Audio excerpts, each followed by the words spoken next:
శివుడి మెడలో అసలు పాము ఎందుకు ఉంటుందో మీకు తెలుసా? ఈ పాము పేరు వాసుకి. ఈ పాముని దేవతలు మరియు రాక్షసుల మధ్య సముద్ర మథనం జరిగినప్పుడు కొండను చిలికి అమృతాన్ని తీయడానికి ఉపయోగించారు.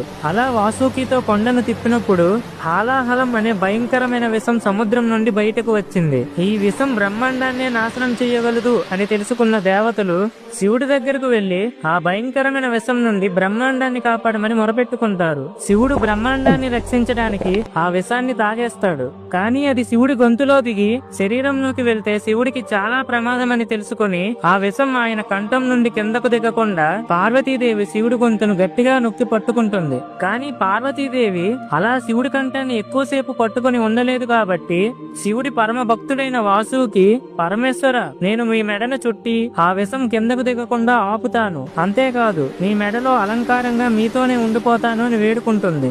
దానికి శివుడు చిరునవ్వుతో అంగీకరించి వాసుకి పాముని తన మెడలో ఉంచుకుంటాడు. ఫ్రెండ్స్, ఓం నమః శివాయ అని కామెంట్ చేయండి.